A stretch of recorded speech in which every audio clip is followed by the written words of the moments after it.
Before we get started on our interview with Warchant's Aslan Hajivandi, we want to take a moment to thank our sponsors that make the Orange Crush podcast possible. First, Herb Tyler and Clemson Seneca Chick-fil-A. If you want to be the king of your tailgates, we're going to be returning to Clemson football at home October 19th against Virginia. Stock up on some Chick-fil-A nuggets and a chicken biscuit from Herb Tyler. We also want to thank Lisa Nason and Nason Accounting for their continued support. We want to really thank our sponsors for all that they do. Now, let's get to the interview. All right, guys, welcome to another edition of the Orange Crush podcast. Now, before we get started, I know you're seeing there's a notable absence in the room, and today I'll be flying solo without David Hood, my valued co-host. But today we have Aslan Hajivandi from Warchant, the Florida State On 3 site. You might have seen David Hood's appearance on his podcast, and so today I asked, hey, he was awesome in that interview, so why don't we bring him over here for another Clemson Florida State roundabout preview before we gather around and head to Tallahassee tomorrow afternoon. But how you doing, man? Thanks for your time and welcome to the show. Yeah, man. Thanks for you and David both taking time out, hopping on our programming. I know the only reason you invited me is because we were all pretty much resigned down here to the fact that we're going to get our teeth kicked in. So it's like, oh, let's bring the Florida State guys in on and have them talk about the game. So let us proceed, Grayson. Let us proceed. I promise I'll be nice. This is a safe place for Florida State fans to come in. It's going to be fair. But first, I want to see what for the Clemson audience who may not pay attention to the Florida State coverage. What is sort of your day-to-day duties over at Warchant, and how has the season gone in terms of just a pure job perspective? What is it like for you? All right, so I'm director of digital media, which is like a fancy title for like I'm the video guy. I worked in local TV for a long time as like an anchor, like Ron Burgundy, but I covered the sport. So I interned for Warchant many moons ago, and they brought me back here. So I handle a lot of our video coverage. I'm at practice every single day. We're really fortunate down here that Mike Norvell opens up practice 2 days out of the week for the entirety, from the absolute first period to the last period. We're able to watch everything. We can only film the first few periods, so we're out there watching, and we were out there all preseason long. We saw what we thought was a really large, experienced, talented offensive line clashing against a really talented front four. We heard from the coaches, the players, about just how explosive this team was, how fast they were, how dynamic they were, how they were going to be able to run the football. And we have all been absolutely shocked at just how bad they've looked. Literally every single game, other than maybe the opening drive against Georgia Tech in Dublin, Ireland. We're like, all right, yeah, they're going to keep this thing rolling. Otherwise, it's been one thing after the other, just in terms of being like a really just a disappointing kind of turn of events down here. It all really kind of stems, Grayson, but the fact they cannot run the ball. Nobody thought they brought DJ Uiagalelei down here to become a guy that was going to drop back 35, 40 times and throw the ball all over the park. I think what he was sold was like, you're going to come down here. We're going to surround you with a really good offensive line. We're going to get a couple guys out of the portal that are going to be able to run some good routes for you, get downfield, stretch things vertically, and you're going to have a good running game to lean on. And none of that has come to fruition at all. Now they sit here 1-4, and I can't believe they're only like a 2-touchdown dog to the Tigers.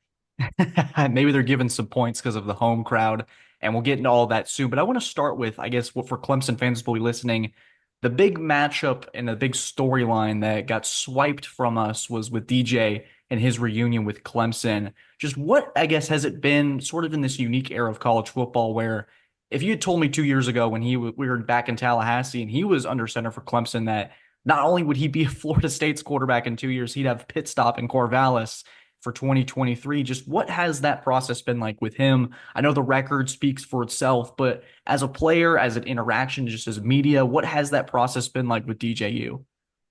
Man, he's a really awesome kid. And, David and I were talking about that on my pod, and just, he's an awesome kid. Is he an elite high level Division I functioning quarterback? No, but not a lot of guys are. I don't know if he's been at 100% health. We've seen him not necessarily be a willing runner in the past, but it's something that he had possessed. When things weren't there, he could run. I mean, I think there was some designed run stuff that he was able to exploit in time in Clemson and in Corvallis, but that has not been part of his, arsenal at all here in Tallahassee. And you guys know as good as anybody, he's not an accurate passer. So that has also been a problem. And he's also been plagued by some drops. The critical play that turned everything around against SMU and really opened the floodgates was, Florida State had the ball down 5, first possession, second half, second play. He throws an absolute dime, a dot to a streaking wide open tight end down the seam, Kyle Morlock, and it hits off of his face mask. more luck. He couldn't even get his hands on the ball. Hits off his face mask, bounces up, they pick it off, and then like 3 plays there, they score a touchdown. So, you know, it's going to be part of the autopsy of this team, Florida State, when everything is said and done this year, about just what did Mike Norvell see in DJ? What did he think he was going to be able to get out of him that Dabo passed up, and Jonathan Smith from Oregon State did not throw a life raft out to DJ when he took the job in East Lansing and Michigan State. So I don't know if we'll ever get true answers on that, but yeah, he's a great kid, but just, whatever Mike was hoping to unlock from him never was able to get unlocked. And then obviously not having a running game is not very helpful to a quarterback learning a new system. Right. And I think when we saw that the signing happened, many circled on the calendar, okay, if this is not only a big storyline, but you were fair to assume, depending on who you were, that this was potentially a game day spot, especially with what this weekend slate has presented us currently. I think it's Missouri and Texas A&M, if I'm not mistaken, and that's a big No, tier no, top. Grayson, they're in Berkeley, They're in buddy. Berkeley. They're Oh, okay, out okay. Miami, man. They're gonna rail me for that, for not recognizing the term. I can't say that on this podcast, what they've officially coined it, but yes, they're gonna be in Oh, Berkeley. yeah. Yeah. My apologies on that Woke one. versus blank, and what we got? We got commies versus convicts. We can say I think convicts, so, something like right? that. They're gonna destroy me for this. It's gonna be bad, man. It's gonna be bad. But moving past what Clemson and Florida State could be, I want to focus on what it is. And Dabo Swinney has always been good at sort of not trying to give opponents fuel, I think, and especially in a matchup like this, Florida State's had a rough go the first six weeks of the season. And he said, instead of focusing on what they're not, let's focus on what they are. And sort of for you, what have you seen from Florida State that they're doing right? I know it's tough to find, and maybe you have to sort of really dig into the crevices for that. But what is this team doing right when you turn on the games, when you're seeing it with your own two eyes? What do Clemson fans need to draw their attention to? Because I think this is a team in Florida State that's got nothing to lose on Saturday night. And if Clemson doesn't smoke out any hope early, it could get interesting. I don't know, Grace. I mean, Florida State quite literally has, I think, the second worst rushing attack in the entire country, not just like Power Five, not ACC, the entire country. Listen, their punter is awesome, and I'm not being cutesy here. Like Florida State's punter, Alex Mastromanno, is an incredibly talented, consistent, booming legged punter. Obviously an Aussie. That's all they're exporting these days, seemingly. Ryan Fitzgerald, the place kicker, he's incredible. He's got a big leg too, and he's consistent. But when it comes to like lines of scrimmage, Florida State's, defensive line had a good moment against Cal.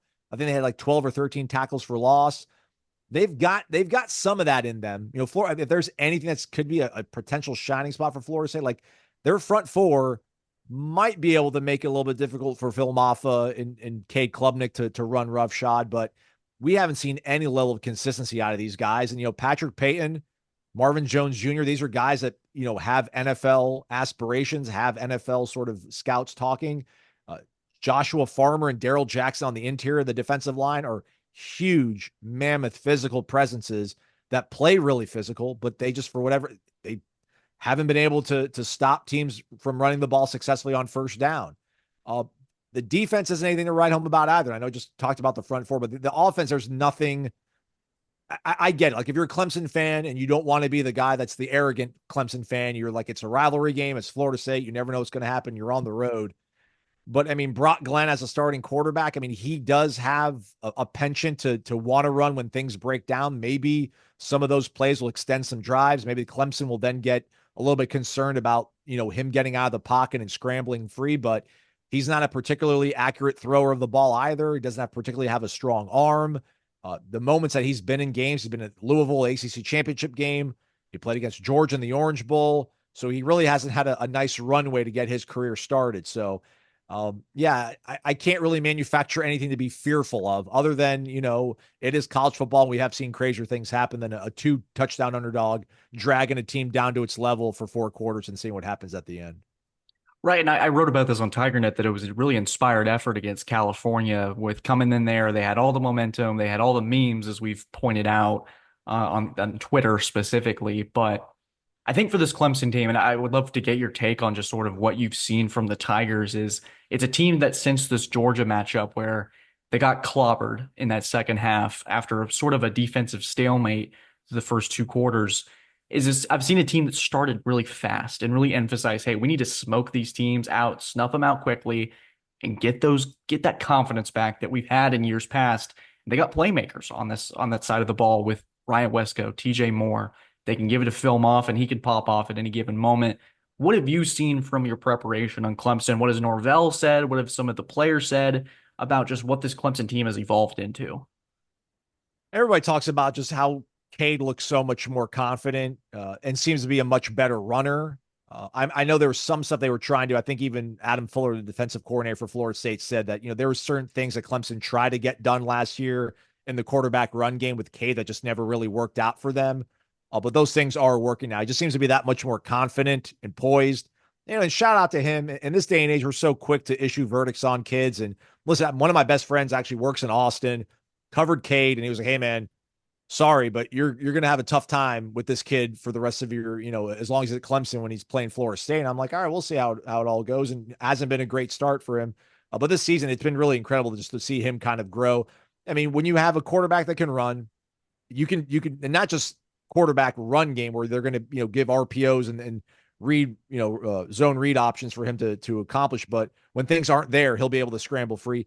But then he's so accurate throwing the ball downfield. And, I know Clemson doesn't have Sammy Watkins or DeAndre Hopkins or T. Higgins or Justin Ross, but you guys have a bunch of like productive wide receivers, kind of like Miami. Like Miami just has a bunch of guys that can run crisp routes and make catches. So it's been the offense, I think, has caught everybody's attention, whether it's, the beat covering Florida State or hearing Norvell and the coaching staff from Florida State talk about it. Just they've leveled up. I don't know how much that's Matt Luke and the offensive line. Really watching the first half against Georgia, I watched the first half of the Clemson Georgia game. I'm like, oh boy, Clemson's going to be a problem this year. And I know things didn't work on the second half, and it's Georgia's going to probably do that to most of the teams they play. But it just seemingly Matt Luke, I've known him from covering him when I was in Mississippi, what he did at Ole Miss, what he did at Georgia.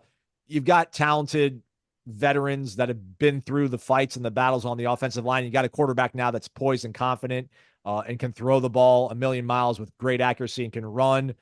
That's a problem for any defense, let alone one that's had a lot of problems communicating things on the back end like Florida State. Yeah, and I've seen a couple people tell me and a couple texts throw my way that besides Brent Venables and Garrett Riley, which what we're starting to see is this might be one of more Dabo's more important hires with Matt Luke and shoring up that offensive line because that was their greatest weakness last year, let alone all the injuries, let alone the struggles at quarterback. You got to protect him first and foremost. And that was one of the positives we took away from that Georgia game was, hey, he's got a pocket. He's got something there to potentially work with when the competition isn't in your face like it is with Georgia. Something else I wanted to touch on with the Clemson defense, we talked offense, let's touch defense, is that we've seen teams really attack Clemson's gap integrity as well as setting the edge against them, notably with Peter Woods out.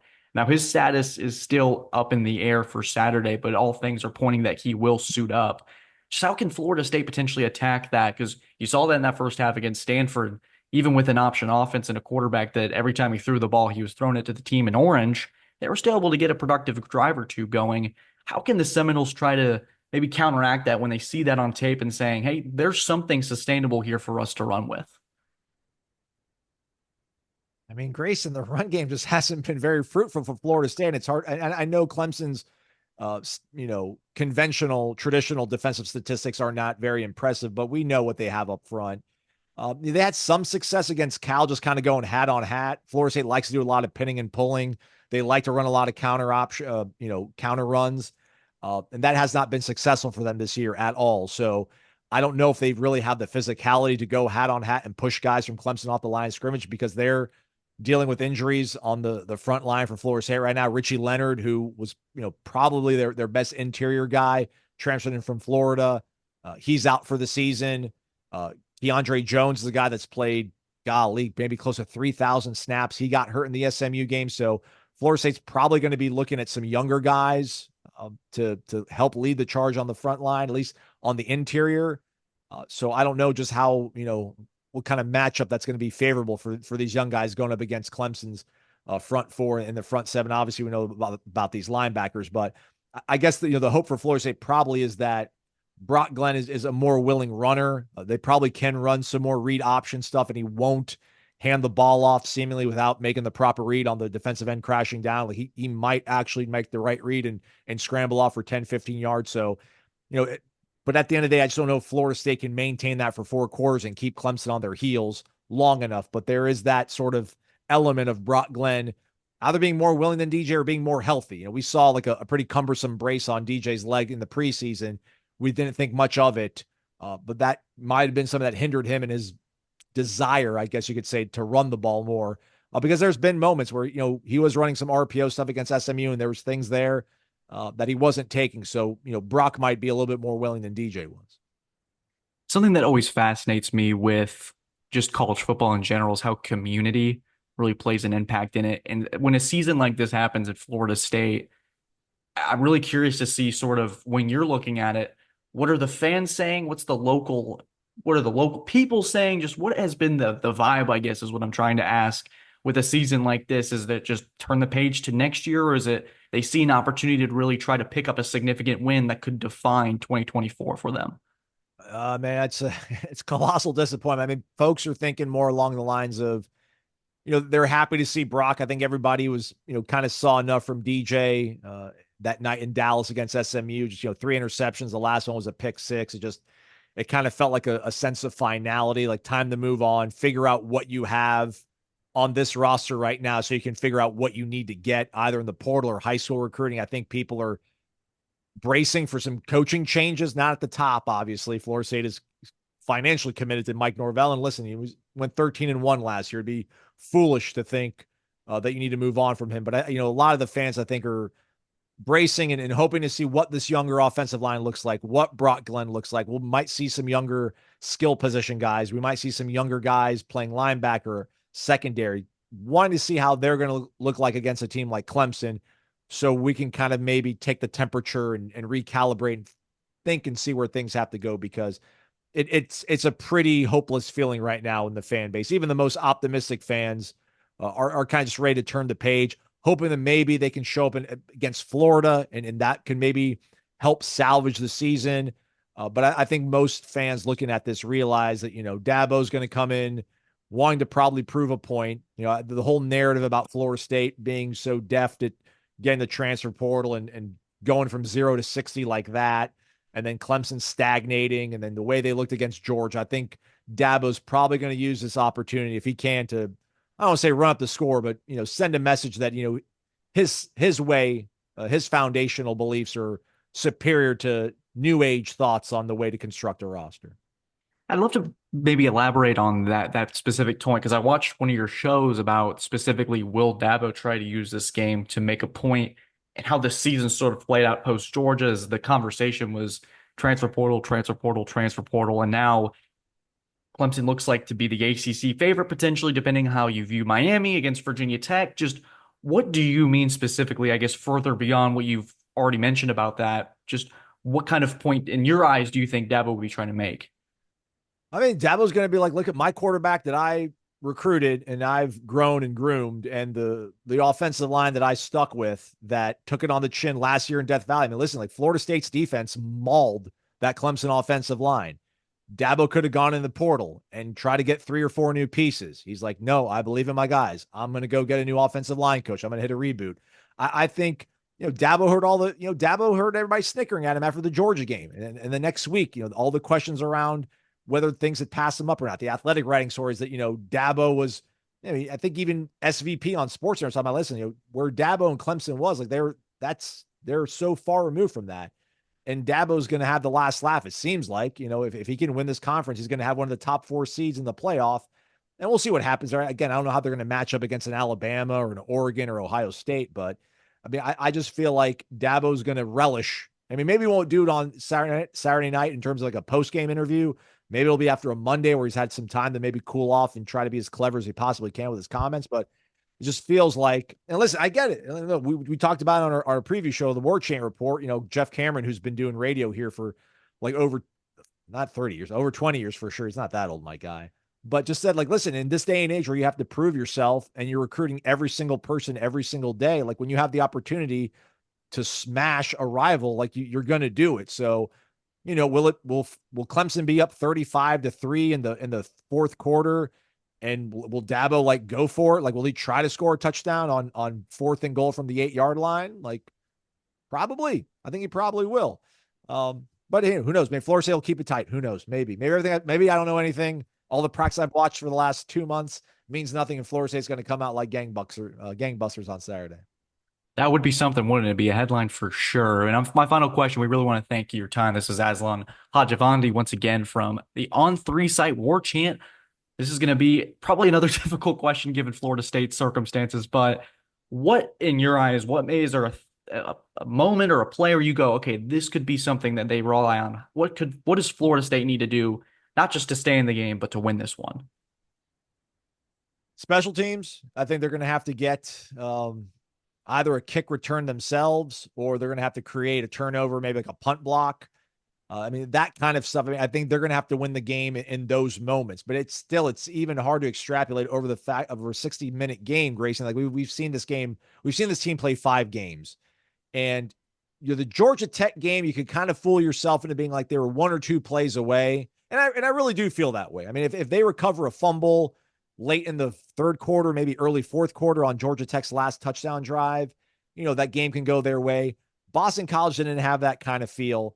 The Memphis game didn't have that kind of feel. The SMU game certainly didn't have that kind of feel. So it's hard to think that Florida State, what they can do to make this an ugly, sloppy game for 60 minutes and then make the final play of a game to win it. But their special teams has been kind of a bright spot most of the time that Mike Norvell's been here. Although granted, they had some really bad penalties on punt returns last week that turned over possession. They fumbled the punt against Memphis, which is really out of character for them. So, the special teams is a weapon for Florida State. Maybe get some home crowd pressure to put on Clemson as the real big first road contest for Clemson, if you don't want to count the neutral site game that's, 30 minutes away from Athens practically. So, Brock Glenn is going to maybe have to play out. I mean, if Brock Glenn can play out of his mind and make all the right decisions when it comes to RPO and read option and take a couple shots down the field and play smart on first down. I mean, there's a couple things he didn't practice this week that you're like, okay, that's a little bit better than what they're getting out of DJ, because I think Florida State going into the SMU game, their average third down, Grayson, was like 3rd and 8. And that's not where you want to be when you're a team that's so offensively challenged. So if they can stay ahead of the sticks a little bit, if Brock can, scramble for 4 yards instead of just throwing the ball away on first down, and I've got 2nd and 6 as opposed to 2nd and 10, you're not going to be as predictable. That can maybe muddy up the works a little bit for Clemson's defense. But I don't even know what we could be talking about on Monday to where Clemson would have to melt down. Like Klubnik would have to revert and fumble the ball, go rogue like the way he did against Miami last year on the goal line, just do some really crazy out of characteristic things for him that we've not seen these last 4 games for Clemson, to think that Florida State has a real tangible shot at pulling off the upset. And we shall find out Saturday night in Tallahassee whether Clemson will continue to roll on in its ACC conference play dominance, or Florida State provides one of the upsets of this season, perhaps. This was Aslan Hajivandi from On3 Warchant. We really want to thank your time, man. Where can people find you? Where can our Clemson community come support you? Well, they're not going to support me, but yeah, go to warchant.com. check out our YouTube page. Hit the thumbs up, subscribe to it. We do a pretty good job, I think, of being pretty fair-handed when we're covering Florida State and all the teams in the ACC and around the country. So we do a show called the Warchant Wrap, which has got 2 of our guys, Ira Schofel and Corey Clark. They're the best. They just do an instant analysis on the field after it happens. We've got a lot of what they call hate watchers. So a lot of people are like thriving in the misery that Florida State's mired in right now. So if you're a Clemson fan and you want to see how Florida State folks are processing the loss, go over and check out Warchant TV on YouTube. We got a live post-game show. We'll have callers probably being upset, and then our guys, Ira and Corey, will break down the game and tell you what they think went wrong or maybe went right. Maybe I've been totally wrong, Grayson, and you got the wrong guy from the company to come talk to you about Florida State. Hey, you never know, man. College football can be fun that way. But we want to thank you for your time, man. We want to thank everyone. If you've stayed through the entire interview, thank you. And consider subscribing if you haven't already to TigerNet on YouTube, and follow our Spotify page for the Orange Crush podcast. Guys, thank you as always for your time. Be safe this weekend and take care.